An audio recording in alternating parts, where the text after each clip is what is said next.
মাত্র 10,000 টাকার একটা স্মার্টফোনের ডিসপ্লেতে 120 হার্জের রিফ্রেশ রেট আছে। এটা শোনার পরে আমার বন্ধুর চোখ কপালে উঠে যায়। তাই আপনার চোখ কপালে ওঠার আগে আজকের ভিডিওটি একটু কষ্ট করে দেখে নিন, কারণ এই স্মার্টফোনটিতে বেশ ইন্টারেস্টিং কিছু জিনিস আছে এবং হতাশ করার মতো কিছু ব্যাপার আছে। মাত্র 10,000 টাকার এই স্মার্টফোনটিতে আছে অলওয়েজ অন ডিসপ্লে, 5000 mAh এর ব্যাটারি এবং ডিসপ্লেটা হচ্ছে 120 হার্জ রিফ্রেশ রেটের। কি বিশ্বাস হয় না? ব্যাপার না, জানাবো আমি, তাই জানতে হলে পুরো ভিডিওটি দেখতে হবে, কারণ আজ একটা বিরাট ফাটাফাটি হইব। This is the Infinix Smart 9. Infinix এর এই স্মার্ট সিরিজটা কিন্তু একটু বেশি পপুলার Infinix ইউজারদের কাছে, কারণ Infinix ট্রাই করে তাদের এই সিরিজটাতে কম দামে একটু বেটার কিছু অফার করার। তো এই স্মার্টফোনটি অ্যাকচুয়ালি কাদের জন্য বেস্ট হবে, এবং এটার প্রাইস যদিও 10,000 টাকা, আপনি চাইলে কিন্তু এই স্মার্টফোনটি 10,000 টাকার কমে পারচেস করতে পারবেন। তার জন্য অবশ্যই আমাদের চ্যানেলে সাবস্ক্রাইবার হতে হবে। তাই কোথা থেকে আপনি এই স্মার্টফোনটি পারচেস করবেন সবকিছু নিয়ে আজকের ভিডিওতে আলোচনা করব। সো না টেনে পুরো ভিডিওটি দেখতে থাকুন। করছেন সাবস্ক্রাইব? ওকে, এটা হচ্ছে স্মার্টফোনটির বক্স। ভাই বক্সের ভিতরে এক্সট্রা কোনো কিছুই নাই, সো দেখা সময় নষ্ট করে লাভ নাই। একটা ইয়ারফোন পর্যন্ত দেয় নাই। এইটা কি কোনো কথা?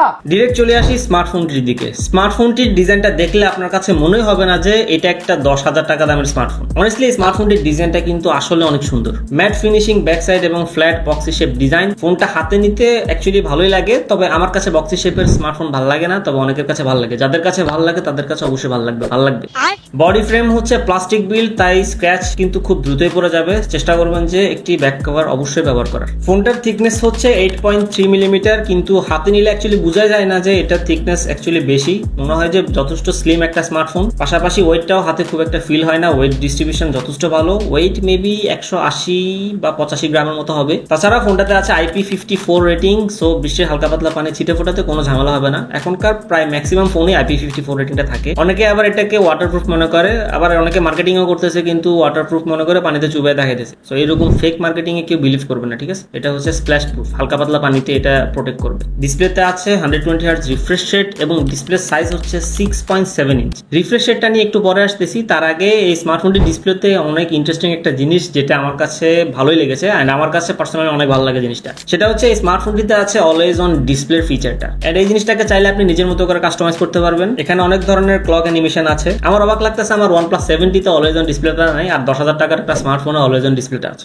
এইটা কি কোনো কথা? অনেকে হয়তো এই জিনিসটা ভাবতে পারেন যে যেহেতু অলওয়েজ অন ডিসপ্লেটা আছে তার মানে ব্যাটারি ব্যাকআপ খুব একটা ভালো পাবেন না। অ্যাকচুয়ালি এই ফিচারটা তখনই কাজ করে যখন আপনি ফোনের ডিসপ্লেতে ট্যাপ করবেন, তখন কয়েক সেকেন্ডের জন্য এই ডিসপ্লেটা মানে অলওয়েজ অন ডিসপ্লেটা ওপেন হয়, দেন হচ্ছে কিছুক্ষণ পর অটোমেটিকলি এটা ক্লোজ হয়। সো আপনার ব্যাটারি ব্যাকআপ যে খুব বেশি নষ্ট হবে এরকম কিছুই না। যদি অলওয়েজ অন ডিসপ্লেটা সবসময় শো হয়ে থাকতো দেন মেবি ব্যাটারি ব্যাকআপ একটু প্রবলেম হতে পারতো। সো যেহেতু এটা কিছুক্ষণ পর অফ হয়ে যায় তার মানে ব্যাটারি ব্যাকআপ নিয়ে কোনো টেনশন নেই। তাছাড়া এই ফোনটার কিন্তু ডিসপ্লের কোয়ালিটি যথেষ্ট ভালো। ডিসপ্লের কালার, কন্ট্রাস্ট, ব্রাইটনেস সবকিছুই ঠিক আছে। হয়তো ডিরেক্ট সানলাইটে আপনাকে একটু স্ট্রাগল করতে হবে ডিসপ্লের ব্রাইটনেস নিয়ে, আদারওয়াইজ ইনডোর এবং আউটডোর সিচুয়েশনে ডিসপ্লের ব্রাইটনেস নিয়ে কোনো ধরনের ইস্যু আপনার ফেস করতে হবে না। তাছাড়া ডিসপ্লেতে আছে 120 হার্জের রিফ্রেশ রেট, এন্ড এই রিফ্রেশ রেটটা কিন্তু অ্যাকচুয়ালি সবসময় কাজ করে না। এটা যখন আপনি হচ্ছে ইউআইতে মানে ডিসপ্লেতে থাকবেন তখন স্ক্রোল করার সময় আপনার 120 হার্জ রিফ্রেশ রেটটা ফিল হবে। আদারওয়াইজ আপনি যখন এই স্মার্টফোনটি দিয়ে কোনো ব্রাউজিং করবেন অথবা সোশ্যাল মিডিয়ার প্ল্যাটফর্মে থাকবেন তখন হয়তো আপনার কাছে ফিল হবে যে এটাতে 120 হার্জের রিফ্রেশ রেটটা অ্যাকুরেটলি কাজ করতেছে না। সো 120 হার্জের রিফ্রেশ রেটটা কিন্তু আসলে আছে, কিন্তু এটা সবসময় কাজ করে না। তাছাড়া প্রাইস অনুযায়ী ডিসপ্লেটা কিন্তু বেশ স্মুথ। এটা অ্যাকচুয়ালি আপনি ফিজিক্যালি যতক্ষণ না এক্সপিরিয়েন্স করবেন আপনি বুঝতে পারবেন না। আর আমি অ্যাকচুয়ালি বাড়াই কিছু বলতেছি না, যেটা ফেস করতেছি ওইটাই বলতেছি।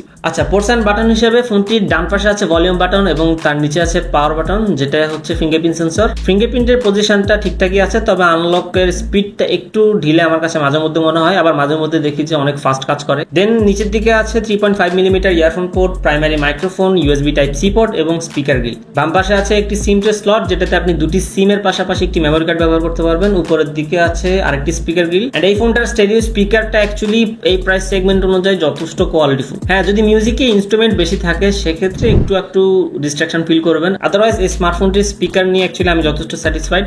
তবে একটা নতুন যে টেকনোলজি দিয়েছে না, টেকনো ইনফিনিক্স ডিটিএস একটা টেকনোলজি ব্যবহার করে, ওইটা আপনি অ্যাপ্লাই করে যদি 300% 200% ভলিউম দেন তখন অ্যাকচুয়ালি সাউন্ড ভালো পাবেন না। লাউড হবে কিন্তু কোয়ালিটিফুল হবে না। ভলিউম 90% এর ভিতরে রাখা ট্রাই করেন, তাহলে হয়তো একটু ভালো সাউন্ড এক্সপিরিয়েন্স করতে পারবেন। পারফরমেন্স পারফরমেন্সের জন্য এই স্মার্টফোনটিতে দেওয়া হয়েছে মিডিয়াটেক হেলিও G81 এর একটা চিপসেট, যেটা দিয়ে আপনি রেগুলার কাজবাজ বেশ আরামসে করতে পারবেন। তবে হেভি কোনো কাজ আপনি এই স্মার্টফোনটি দিয়ে করতে পারবেন না, মানে হেভি কোনো গেম আপনি এই স্মার্টফোনটি দিয়ে খেলতে পারবেন না। রেগুলার যে বেসিক সফটওয়্যারগুলো আছে এগুলো আপনি বেশ আরামসে স্মুথলি এই স্মার্টফোনটি দিয়ে রান করতে পারবেন। তবে এটা কিন্তু অ্যান্ড্রয়েড গো এডিশনের একটা স্মার্টফোন, আপনি চেষ্টা করবেন এই স্মার্টফোনটিতে লাইট ভার্সনের সফটওয়্যারগুলো ব্যবহার করার। ফোনটার পারফরমেন্স আমি যথেষ্ট ভালো পেয়েছি, কোনো ধরনের ল্যাগ বা ফ্রেম ড্রপ লক্ষ্য করিনি, যথেষ্ট স্মুথ ছিল। হায়ার রিফ্রেশ রেট এবং চিপসেট সাথে ইউআইটা আগের তুলনায় বেশ ফ্রেশ, যার কারণে হচ্ছে ইউজিং এক্সপিরিয়েন্স আমার কাছে বেশ ভালোই লেগেছে প্রাইস অনুযায়ী। সো একজন নর্মাল ইউজারের জন্য এই স্মার্টফোনটি অবশ্যই পারফেক্ট হবে। এই স্মার্টফোনটি কিন্তু দুইটা ভেরিয়েন্টে লঞ্চ করে, 3GB 64GB এবং 4GB 128GB। 3GB 64GBর প্রাইসটা হচ্ছে 10,000 টাকা,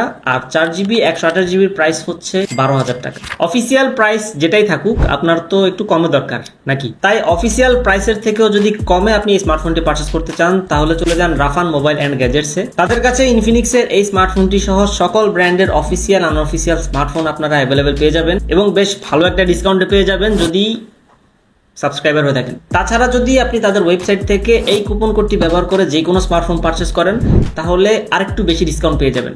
ইয়েস, ঘুরে আসতে পারেন তাদের আউটলেট অথবা ওয়েবসাইট। তাদের শপের অ্যাড্রেস এবং ওয়েবসাইটের লিংক ভিডিও ডিসক্রিপশনে দেওয়া আছে। হয়েছে, এবার আসি স্মার্টফোনটির দিকে। ফোনটাতে কিন্তু আরো কিছু বেশ ফিচার আছে, যেমন তাদের iconic feature front LED flash light, দুইটা ফ্ল্যাশ লাইট সামনে পিছিয়ে আপনি চাইলে একসাথে ব্যবহার করতে পারবেন। এবং ফোনটাতে কিন্তু ডুয়েল ব্যান্ড ওয়াইফাইও সাপোর্ট করে। তাছাড়াও ফোনটাতে প্রয়োজনীয় সব ধরনের সেন্সরই দেওয়া হয়েছে। এই আর কি, ও ক্যামেরাটা হচ্ছে ফোনটি রেয়ারে আছে ডুয়েল ক্যামেরা সেটআপ। প্রাইমারি ক্যামেরাটা হচ্ছে 13 মেগাপিক্সেল আর ফ্রন্ট ক্যামেরাটা হচ্ছে 8 মেগাপিক্সেল। এই প্রাইস সেগমেন্টের স্মার্টফোনগুলোর ক্যামেরার কোয়ালিটি অলমোস্ট সেমই থাকে। এন্ড এই স্মার্টফোনটির ক্যামেরা নিয়ে যদি বলতে চাই তাহলে অ্যাকচুয়ালি যদি আপনি দিনের বেলা ভালো লাইটিং এ ছবি তুলেন তাহলে মোটামুটি কোয়ালিটিফুল ছবি মাঝে মধ্যে পাবেন। আবার হচ্ছে একটু ডার্ক এরিয়াতে ছবিগুলোতে একটু বেশি ডার্কনেস চলে আসে, একটু কন্ট্রাস্টি হয়ে যায়। তাছাড়া ফ্রন্ট ক্যামেরার ছবিগুলো মোটামুটি কাজে লাগানোর মতোই আমার কাছে মনে হয়েছে। তবে আমি আপনাকে ফুললি জাজমেন্ট না দিয়ে আমি আপনাকে রিকমেন্ড করব এই স্মার্টফোনটি দিয়ে তোলা বেশ কিছু ছবি এবং ভিডিও ফুটেজ গুগল ড্রাইভে আপলোড করে রেখেছি। ড্রাইভের লিংক আমি ভিডিও ডিসক্রিপশনে দিয়ে দিচ্ছি, আপনারা ভিডিও শেষ করার পরে তারপর যা দেখে নিন, ঠিক আছে? ওকে, ফাইনালি আসি ফোনটির ব্যাটারির দিকে। ব্যাটারি দেওয়া হয়েছে 5000 mAh এর ব্যাটারি। ব্যাটারি ব্যাকআপ যথেষ্ট ভালো পাবেন, ব্যাটারি নিয়ে কোনো কমপ্লেন নেই। ব্যাটারি নিয়ে অ্যাকচুয়ালি কোনো কমপ্লেন নেই, কমপ্লেন আছে ফোনটির চার্জিং ওয়াট নিয়ে। এটাতে দেওয়া হয়েছে মাত্র 10 ওয়াটের চার্জার। চার্জ হতে মোটামুটি অনেক সময় লাগবে, অনেক অনেক বেশি।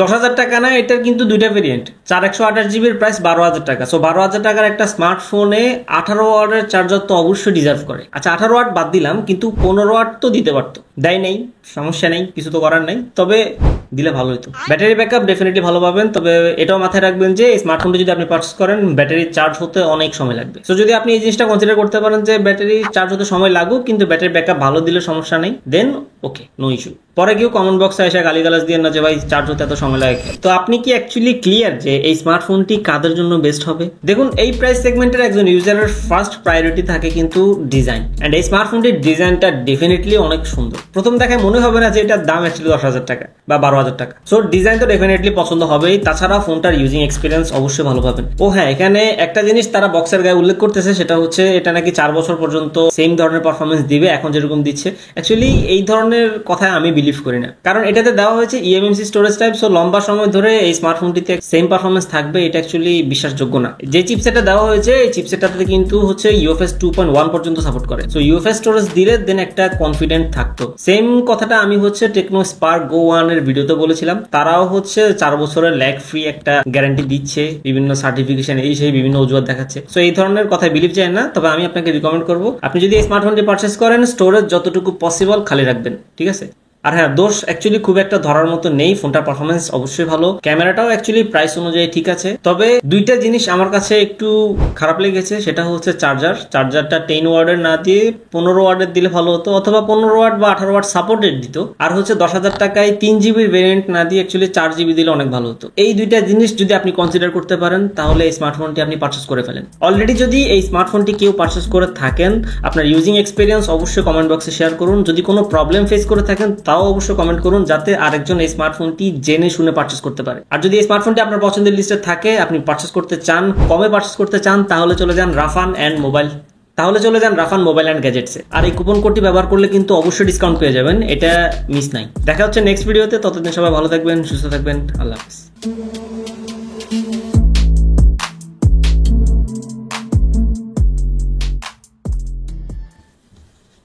আল্লাহ আল্লাহ। দূর